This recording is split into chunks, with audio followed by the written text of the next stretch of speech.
Bueno, bienvenidos al tutorial de Photoshop para rehabilitación oral. Antes de empezar a explicar cómo hacer las cosas, un pequeño repaso de lo que es Photoshop para familiarizarse con el programa. Bueno, básicamente en Photoshop tenemos a la izquierda aquí una barra de herramientas donde tenemos todas las herramientas que vamos a usar, similar a lo que uno tendría arriba en el Paint con el lápiz, la goma, etcétera. A la derecha tenemos una barra de diferentes utilidades que uno puede personalizar, uno la puede tomar, la puede poner donde quiera, si quiero la tengo ahí, si quiero separo las cosas. eh, en este caso a mí me gusta tenerla aquí al lado. A veces cuando uno recién abre el Photoshop es distinto. Yo la personalicé así y tiene varias ventanas. Acá tenemos la selección de color, algunos ajustes rápidos. Una ventana muy importante que es la que dice acá historial, que normalmente no viene abierta, sino que viene como un cuadradito aquí que uno lo expande y después yo lo coloqué acá. Y que básicamente es la historia de todo lo que hacemos. Entonces, si nos equivocamos, nosotros podemos buscar precisamente la acción que realizamos último o varios pasos atrás y borrar esa opción, o sea, esa acción en especial. Entonces, es bastante útil cuando uno se equivoca. Bueno, entonces, o sea, para empezar a trabajar tenemos que abrir la imagen. Probablemente en la prueba nos van a pasar un pendrive donde vamos a copiar imagen, entonces vamos a abrir, buscamos la carpeta donde vamos a trabajar, que ya está abierta acá, y vamos a abrir la primera imagen que es recortar. Antes de empezar, sí, recordar que esto es en Adobe Photoshop CS6, que tiene algunas pequeñas diferencias con el CS5, porque sé que algunos lo tienen y obviamente está hecho en un Mac, pero debiera diferenciarse muy poco a lo que es un Windows porque el programa es el mismo. Ya, entonces lo primero que tenemos que hacer en este ejercicio es recortar la imagen. Para recortar la imagen vamos a ir, perdón, a la herramienta que tenemos aquí, que es la herramienta de recortar. Le hacemos clic y aparece este cuadro alrededor de la imagen. Entonces nosotros podemos tomar cualquiera de las esquinas y arrastrarlo hasta encuadrar la parte de la imagen que es la que queremos recortar. Entonces vamos a encuadrar esa zona de acá. Voy a tomar esa de acá, la voy a poner aquí. Me gusta, aprieto Enter y ahí está. Esa es la zona. Le ponemos cortar la imagen, le pongo que sí. Y ahí quedó la imagen encuadrada exactamente lo que yo quería y cortamos el resto. Eso sería el primer ejercicio. Vamos a ir al ejercicio número 2, que es enderezar la imagen y recortarla también. Recortarla. Entonces en esta imagen tenemos el plano oclusal como chueco respecto a la línea horizontal de la imagen. Y aquí es donde va a haber una pequeña diferencia entre el Photoshop CS6 y el CS5. Primero vamos a ver cómo lo hizo el doctor en clases, que es igual para cualquiera de los dos Photoshop. Y que básicamente es ir a imagen y ponemos rotación de imagen y colocamos arbitraria. Y nosotros acá podemos elegir los grados en que queremos rotar la imagen. Acá viene CW y CCW, que tiene que ver si el giro es en sentido horario o en sentido antihorario. Como yo la quiero girar de aquí para allá, va a ser en sentido horario y pongámosle, por ejemplo, 4 grados. Y esto uno lo hace así al ojo, le coloque OK y se rotó. Si yo encuentro que me pasé un poco, lo corrijo y lo roto 3 grados. Entonces, si yo quiero eliminar la rotación que hice, si se fijan acá en el historial, empiezan a aparecer las cosas que he hecho. En primer lugar abrí la imagen y en segundo lugar la roté. Entonces yo hago aquí en donde roté y coloco eliminar ese paso, le pongo que sí y volvimos antes de que la hubiera rotado. Entonces yo vuelvo a ir a imagen, rotación, 3 grados y veo si me gusta. Esa es la forma que pasó el doctor. Yo encuentro que hay una forma mucho más fácil y que esta es la que cambia entre los dos Photoshop. Primero vamos a ver cómo sería en el Photoshop CS6. En el CS6, que es el que tengo yo hago clic en la imagen de recortar imagen, o sea, en la herramienta recortar imagen, que es la misma que usé para el ejercicio anterior.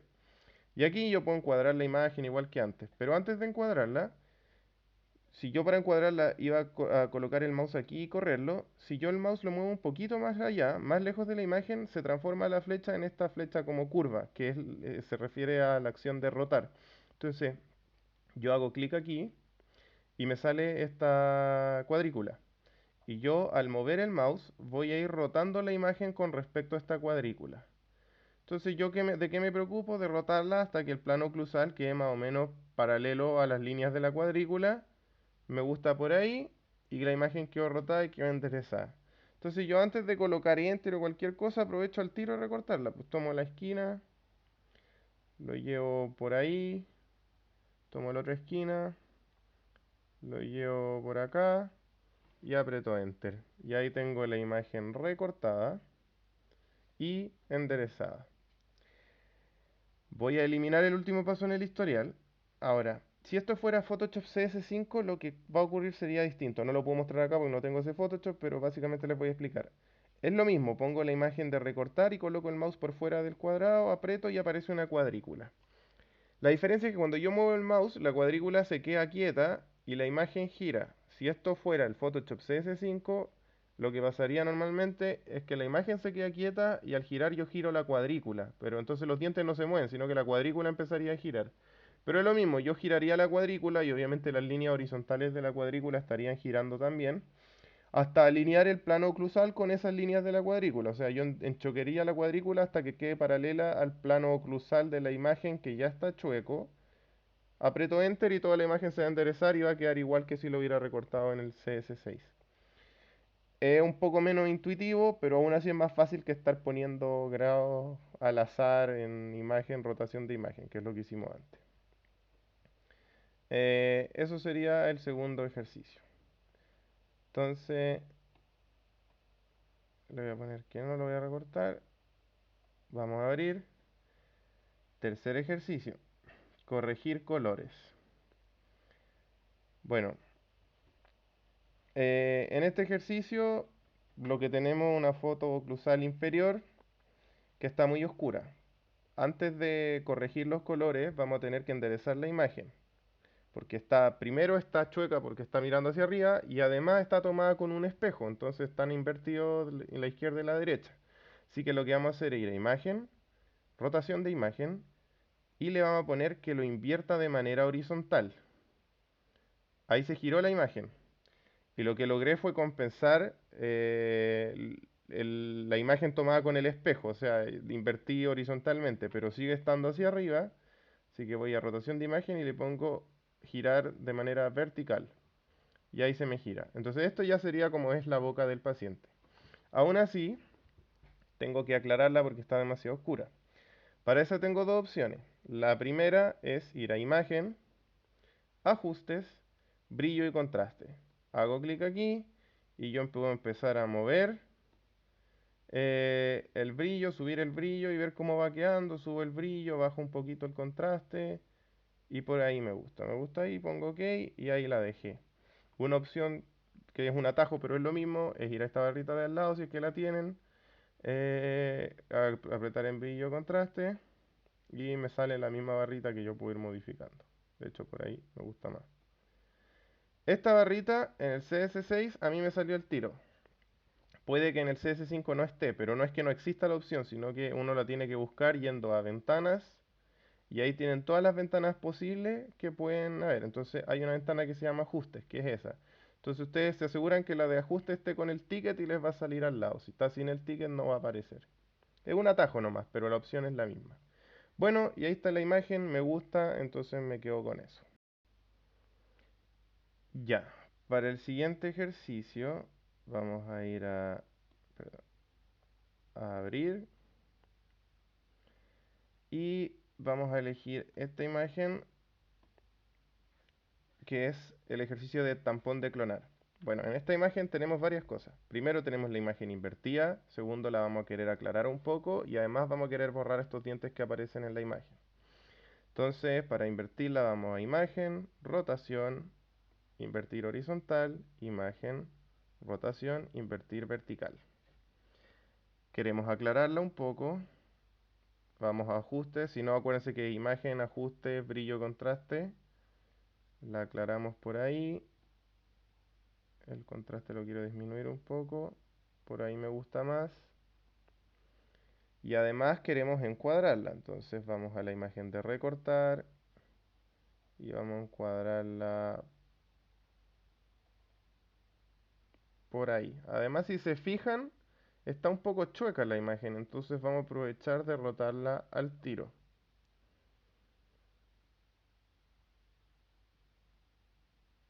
Por ahí está un poco más derecha. Ahí, si me fijo en la línea media de la lengua, por ahí está más derecha. Entonces vamos a recortar ahí y ahí.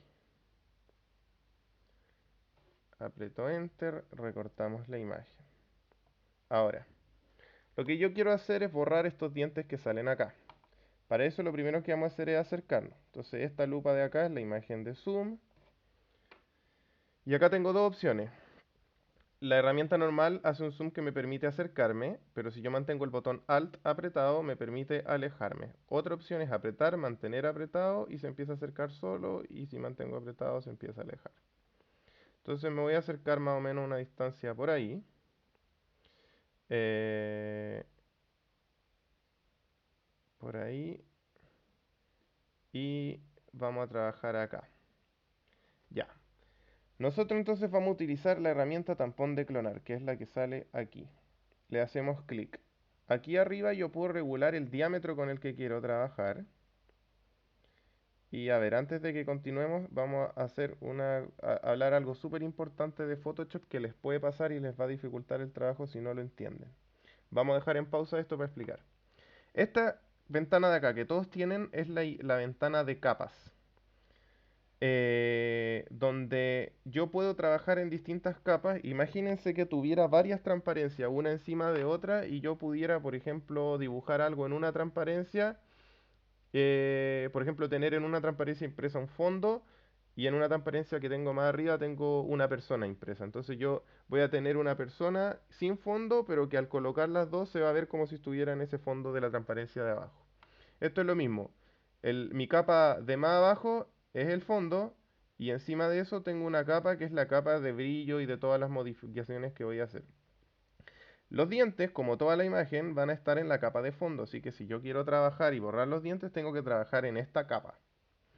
En cambio, la capa superior, que es la de brillo, no me va a dejar clonar nada, por lo tanto ustedes van a apretar la herramienta tampón de clonar y se van a dar cuenta que no van a poder hacer nada a menos que estén en la capa correcta. Ya. Entonces acuérdense siempre estar en la capa que dice background o fondo, para trabajar en estas cosas. Ahora, yo quiero tener un diámetro del puntero adecuado, que obviamente depende también de cuánto haga. Por ejemplo, son muy chicos, estaría media hora borrando, así que yo voy a querer más o menos un tamaño de este, está bien.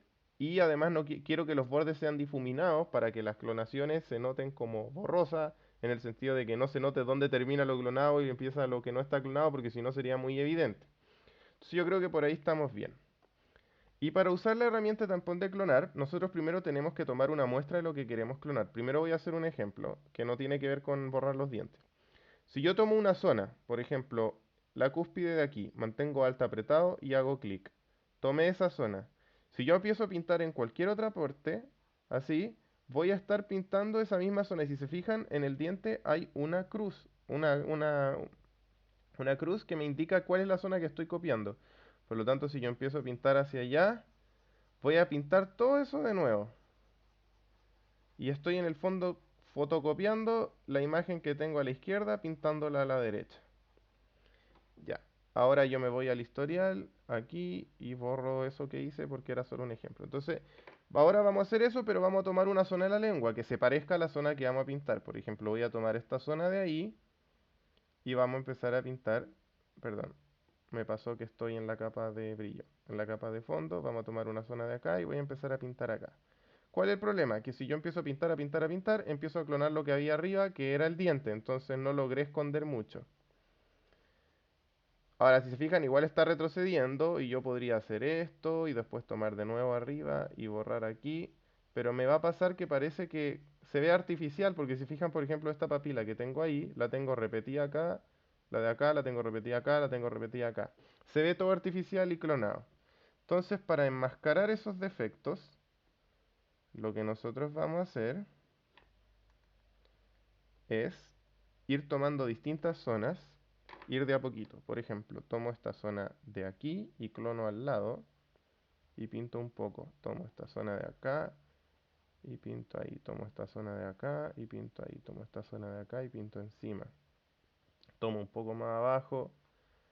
Y así, vamos tomando distintas zonas, entonces eso ya empieza a dar cierta naturalidad para enmascarar las zonas que se van a ver demasiado repetidas. Lo que nosotros queremos evitar es que se vean zonas muy repetidas. Por ejemplo, ahí tengo esa misma papila una y otra vez, entonces voy a tomar acá y la voy a borrar, voy a tomar acá y voy a borrar esa de ahí. Y así podemos ir generando como un efecto de que parezca la lengua, pero no se vea tan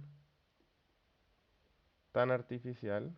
Por ejemplo, acá está la línea media, así que yo quiero marcar la línea media de la lengua, no quiero que se vea como corrido.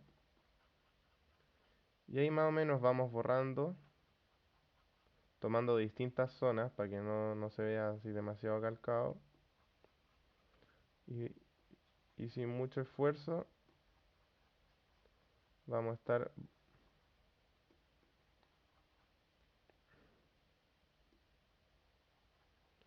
borrando los dientes.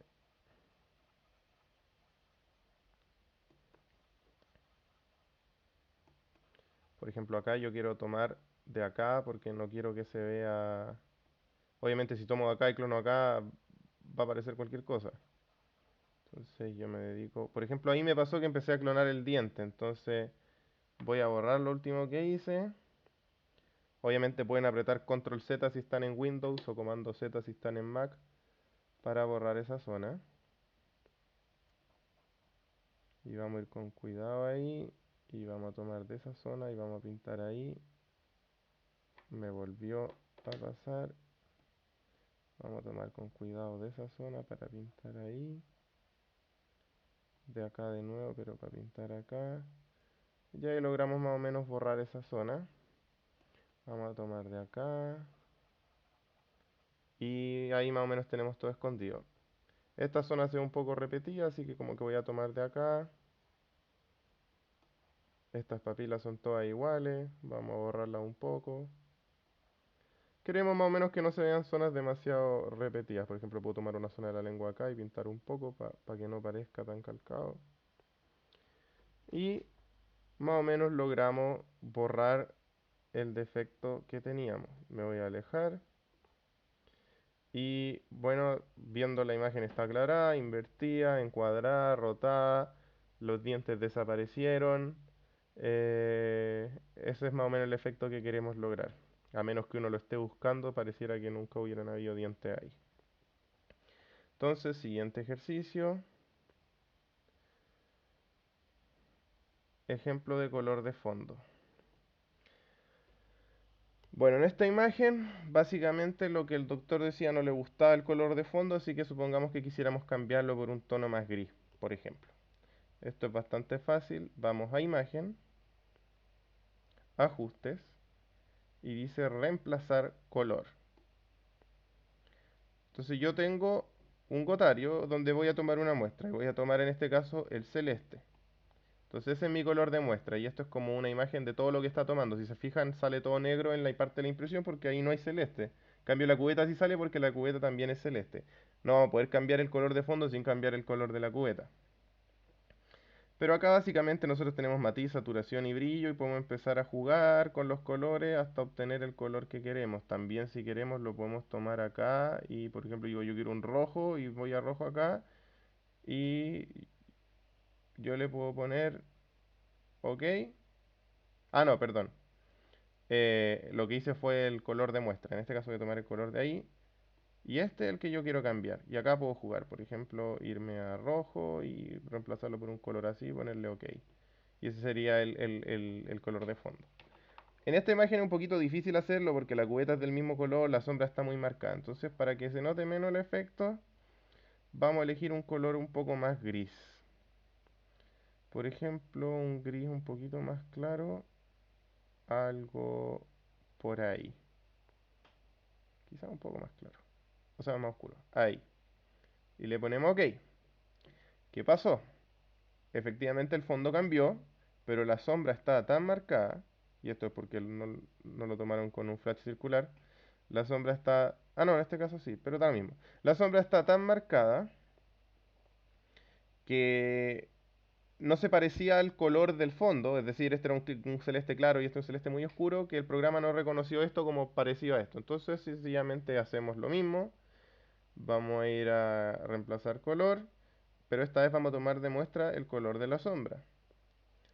Y vamos a querer lograr un gris igual que el otro, porque es raro que en un gris la sombra sea azul, pero obviamente lo vamos a hacer un poquito más oscuro, porque una sombra, por ejemplo, ahí le pongo OK y relativamente se ve natural, obviamente ahí todavía quedan unos matices de azul, o que uno los podría borrar también si hago zoom y selecciono ese color, pero para lo que queremos lograr es bastante decente. Logramos cambiar el color sin tocar más o menos mayormente el color de la cubeta, aunque igual cambió porque obviamente igual era celeste.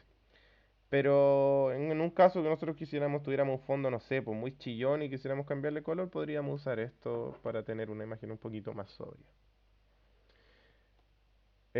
Vamos a ir a abrir. Y tenemos por último el ejercicio de radiografías. Vamos a elegir esta. Vamos a elegir esta porque esta radiografía está tomada, no está escaneada, sino que una radiografía a la que le tomaron una foto y esa foto la tomaron a color. Obviamente uno en la cámara puede colocar en blanco y negro y tomar la foto en blanco y negro y ahorrarse este paso. Pero supongamos que tenemos esta imagen, vamos a querer recortarla, pero antes de trabajar en ella, lo primero que vamos a hacer es pasarla en a blanco y negro. Para eso vamos a imagen, modo, y vamos a escala de grises. Le ponemos OK y tenemos la imagen en blanco y negro. Lo segundo que vamos a hacer es el seleccionar la herramienta recortar y encuadrar la zona que nos interesa, que va de ahí a por ahí. Aprieto Enter, esa es la zona que me interesa. Me voy a la lupa para acercarme un poco. Y lo que vamos a querer hacer acá es jugar con el brillo y el contraste para sacarle el máximo provecho a la imagen de acuerdo a qué es lo que queremos observar. Entonces, de nuevo, podemos hacer, perdón, eh, eso no es lo que quería hacer. Vamos a recortarla de nuevo.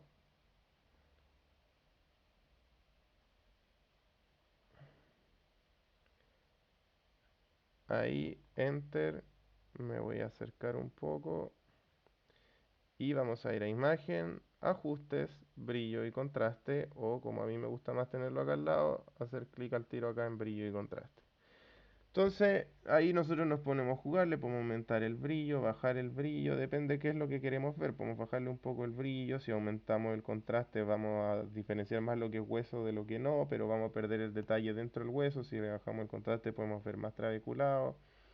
Ahí uno puede jugar y siempre lo que importa acá no es que haya una forma más correcta de otro, sino que qué es lo que queremos estudiar. Pues si estamos viendo, por ejemplo, hueso para implantes, si nos importa ver el trabeculado y todo, entonces ahí tenemos que quizá bajarle un poco el brillo, bajarle un poco el contraste y ahí nosotros podemos jugar.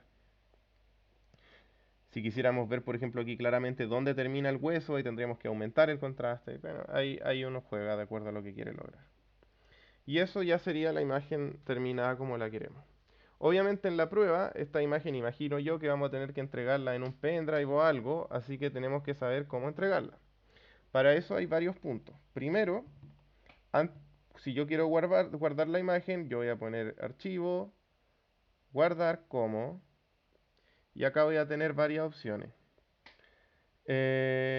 Primero elijo el formato, en este caso Photoshop, no, el formato con el que estamos trabajando es JPG, así que vamos a guardarla como JPG. Eh, le elegimos el nombre, elegimos dónde la queremos guardar, vamos a guardarla en el escritorio,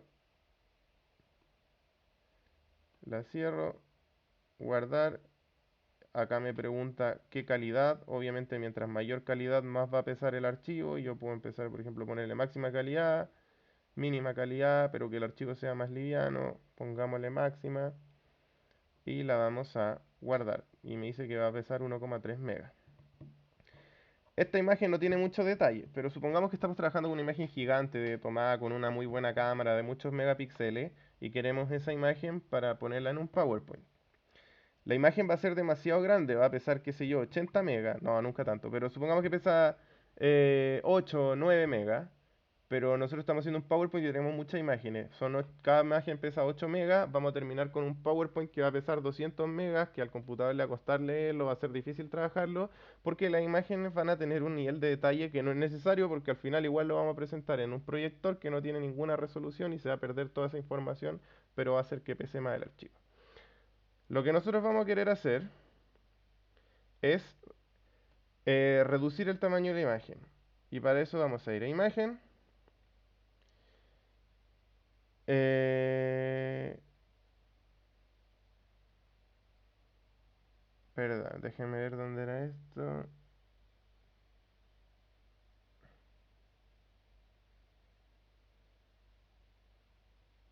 Esto era en tamaño de imagen aquí. Entonces, acá lo que yo tengo es el tamaño en altura de, que puede ser en píxeles o en centímetros, de la imagen en la que estamos trabajando. Por ejemplo, eh, en este caso, la imagen mide 121 centímetros de ancho por 81 centímetros de alto. Si quisiéramos presentar en un PowerPoint, por ejemplo, nos basta con que mida 15 centímetros de ancho por 7,5 de alto o algo por ahí. Yo prefiero siempre que sea un poquito más grande que un poquito más chica, así que podemos trabajar, no sé, po, con 25 centímetros de alto y esto me lo va a calcular automáticamente a 17,28. Ahora, el tema de la resolución, nosotros vamos a querer que sea alto porque así va a haber más información en cada uno de esos centímetros cuadrados. La con la que estábamos trabajando era de 300. Esa es una buena resolución. Entonces, obviamente depende del tamaño de la imagen, pero a lo mismo, esa es la que vamos a utilizar. Entonces vamos a tener una imagen de 25 centímetros de hecho puedo hacer que sea de exacto 25 centímetros de ancho por casi 17 de alto con una resolución de 300. Le pongo OK y la imagen entera se achicó a un tamaño razonable. Y con eso también disminuyó el peso de la imagen. Entonces después de haberla achicado, ahí recién yo me voy a ir a grabar como, que sea JPG, le voy a poner guardar, lo voy a querer guardar en el escritorio, ¿dónde está? Escritorio, y le pongo guardar. En este caso no le vamos a poner calidad máxima, pero calidad alta. OK. Entonces, si yo me voy,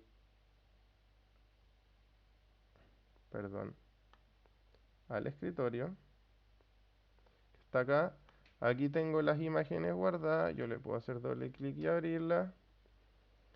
En este caso ya la tenía abierta, pero ya es una imagen más pequeña. No, acá la abrió fuera de Photoshop. Y es una imagen ya de un tamaño razonable. Si quiero puedo hacerla más chica. Con lo mismo me voy a imagen, tamaño de imagen. Y le voy a decir que quiero que sea de 15. 15 por 10 va a quedar. OK. Y quedó más chica, pero sigue teniendo una resolución y un detalle que es aceptable para presentar en un PowerPoint. Si yo quisiera imprimirla en un póster gigante, obviamente voy a querer que sea más grande. Pero para lo que nosotros usamos, así la logramos achicar y reducir el tamaño. Entonces el PowerPoint final, en vez de pesar 200 megas, va a terminar pesando 50. Y el computador le va a costar menos leerlo, no se va a quedar pegado, ni va a pasar nada. Eso sería el tutorial de Photoshop. Cualquier duda me dicen. Suerte con el estudio. Chao.